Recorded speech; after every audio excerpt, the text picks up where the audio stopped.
We're living in a time of rapid AI adoption and digital transformation. Organizations are moving fast, investing in platforms, automating processes, scaling operations. But after 25 years in HR solutions, we've seen this clearly. Technology doesn't fix weak people systems, it amplifies them. That's why we created this series from HR Doctor to HR Tech, because before you digitize, you must diagnose. I'm Sarah, Managing Director of Q2 HR Solutions, and joining us here today is Gerry Plana from Investors in People Philippines, an organization known globally for strengthening leadership, governance, and people practices through structured standards and assessments. Gerry, thank you for being here with us today. My pleasure, Sarah. Let's begin with the most critical step. Why should organizations think of HR like a doctor? That's a very nice metaphor to use for HR. As doctor connotes that you're an expert. You bring a bag of tools with you. These are the HR solutions that you use for organizations, to help organizations. And when companies come to you, what are the common symptoms they describe, and why are they so often misdiagnosed? It's not easy diagnosing organizations because there's so many elements. So many wheels. Yeah, so many things that are involved in diagnosis. That's why, if not diagnosed well, there's a tendency to misdiagnose. Instead of saying, is this a people problem or is this a systems problem? Or Structure is problem? A structure problem? It can be any of those things. That's why diagnosis is very critical.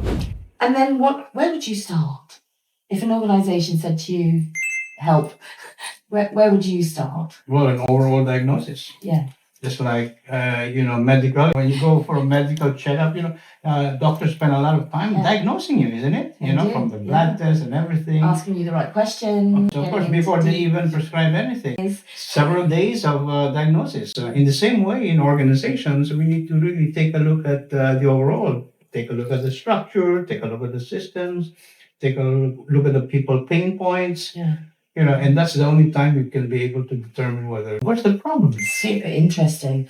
So can you share with us maybe one leadership that they needed one solution, but the deeper assessment revealed something very different in the strategic direction? I'll give you one very simple recent example I had with one client where we were diagnosing, and we had this long discussion about why is it people in my organization feel they're recognized, but they're not appreciated.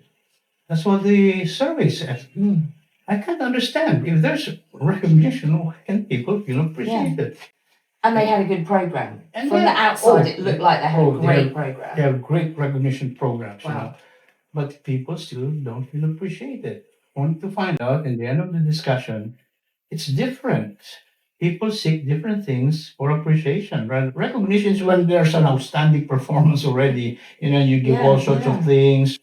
But appreciation at the deeper level is when people need to be seen, noticed, and heard. Yeah. And this is something else. Heard is a really important Precisely, part. isn't it? Yeah. Because you can have all the programs there, but if people are not on a daily basis seen, heard, and valued, I don't think so points and prizes and gifts isn't going to the deep. Precisely. So what did you then discuss with the leadership team in that company? Then we said, what are the different ways we can start appreciating people aside from recognition? And these were the daily practices of leaders really come in. How they handle people, how they give them voice and things like that. That's what. So really tailor-fitting for that organization. That's right. And also going beyond HR. So it's really important that it's, because I know some organizations feel it all lands on HR's plate, but actually it's the leaders in the company that have to deliver the programs. That's right. It's not all of HR is there to support really, basically, but the leaders are in the front lines. And so when with that particular organization, did they come up with either learning programs or training for the leaders to be a little bit more aligned to understanding what kind of recognition really is? That's right. Yeah. In simple terms, the kind of training, if there's such a word for leaders, that needed to be done, the case which they did, is how do you really start caring for people? It's as simple as that. Yeah. Noticing the... Very simple question, but hard to do. That's right. That's right. With all the busyness in organizations, the things that you're pressured to do, Deliver the numbers, deliver this. precisely. But the caring is key to sustainability of these results that you create in organizations. And do you think that's changed? Obviously, we've all gone through the COVID and then AI coming in. So do you think how we care for people in organizations is evolving? I think it is. I think the pandemic taught us a great lesson about how to care.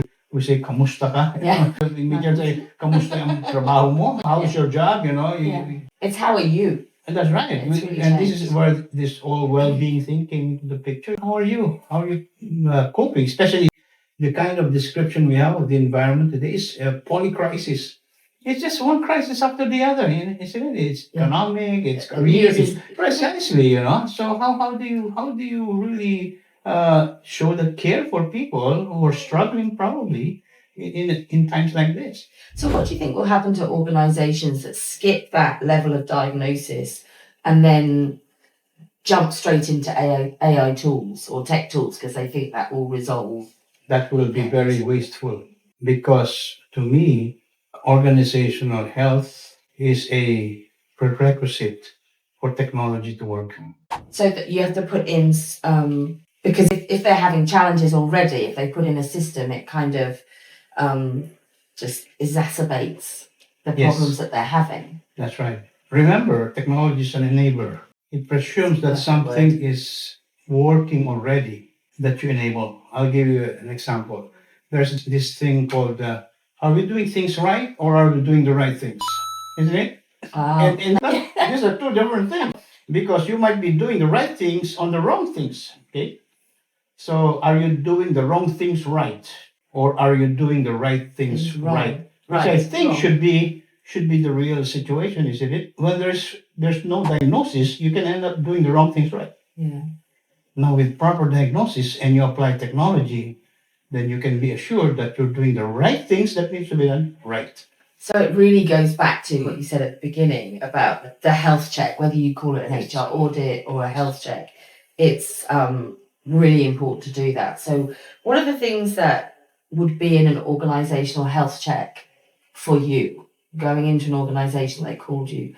What kind of list, what areas would it be? Leadership, alignment, accountability, performance? Yeah.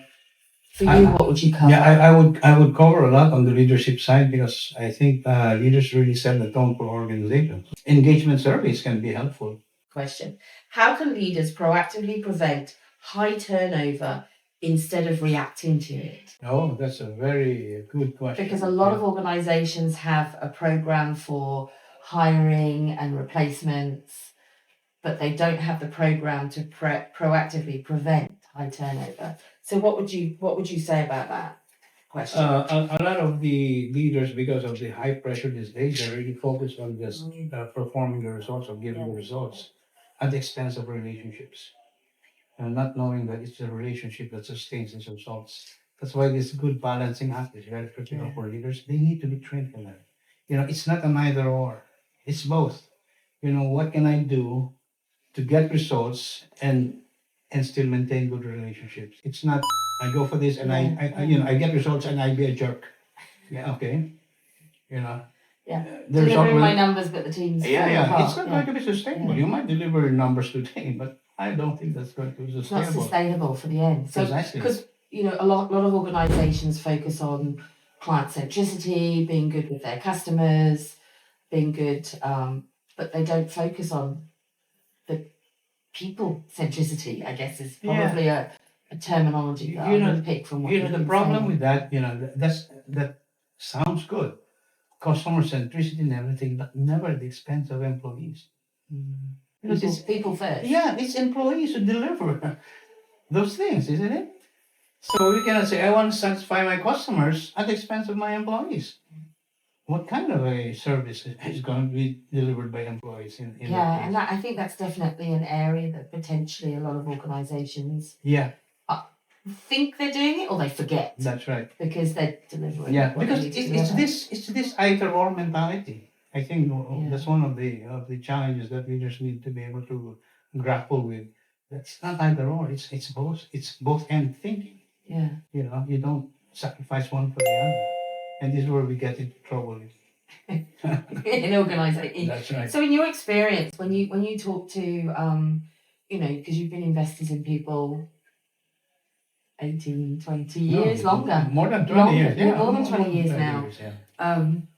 And all the years that you've seen organisations going for investors in people, what would be the one or two things that you consistently see that they need to improve on?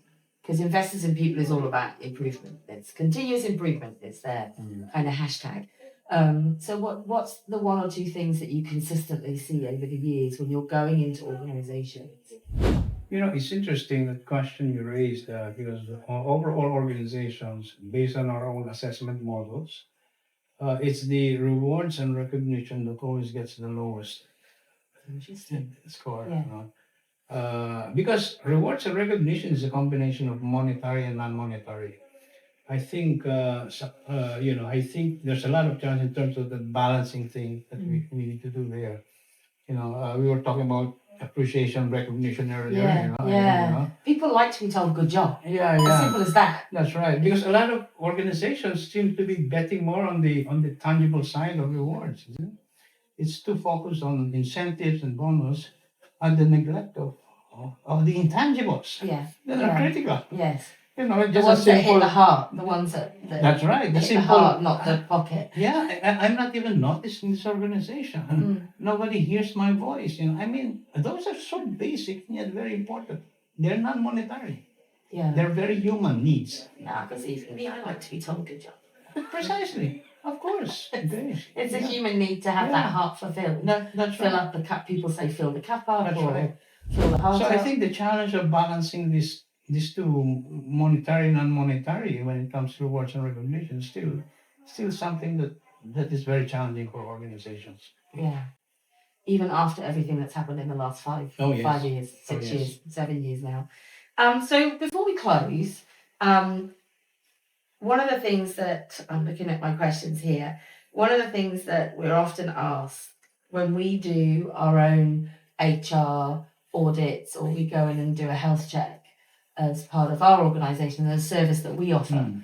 And just to let you know, Gerry is actually one of our HR doctors.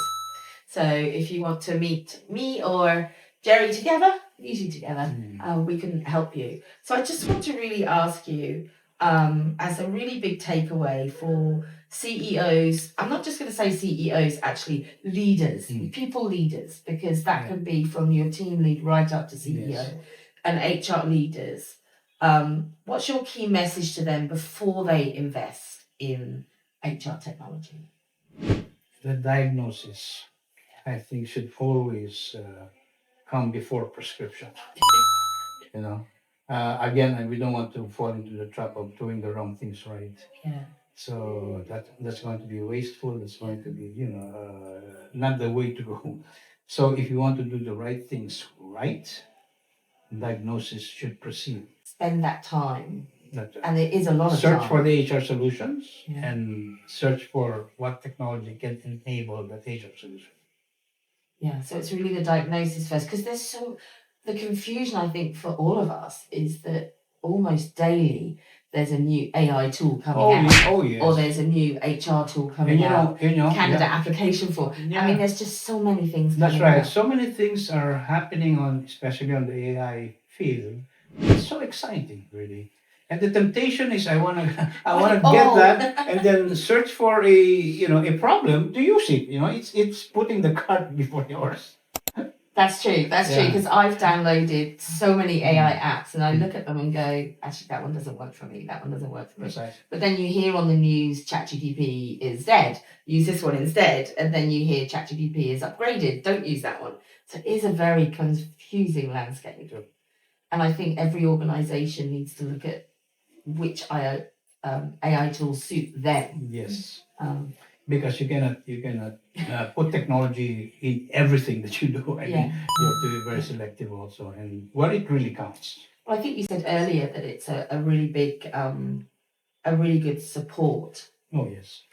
Like I think in the old days, we used to have QR, Rolodexes with all the names and the addresses, and then when CRM tools came in, we were all like, whoa. But it's a tool that helps us take away the mundane, so that can be focused on the client or the candidate or whatever that you're doing. So I think, thank you so much. Wonderful as ever to spend time with you. Always a pleasure. Always learn something. Sarah. Always learn something. So I think in closing, I think it's very clear that high-performing organisations are not built by tools alone. The diagnosis is absolutely critical before we go there. They're built on clear leadership, strong government, aligned in the culture and disciplined execution. And what Gerry said, you've got to find out what you're going to be doing, how you do your process first before you invest in the technology. Don't do technology first. And after 25 years, we've seen it in the industry that sustainable performance begins with clarity. Diagnosis first, design second, and then digitize third. Got it right. Ready to go. You're ready so to thank go. you, Gerry, for joining us today. As mentioned earlier, insights always learn something from Gerry Plana. And if you want to find out anything else about HR doctors and Q2HR solutions, we're ready to speak to you and take your call. And to everyone listening, this is just the beginning of our journey from HR doctor to HR tech. So stay tuned for our next episode where we explore how the right HR technology can truly enable and elevate healthy people systems.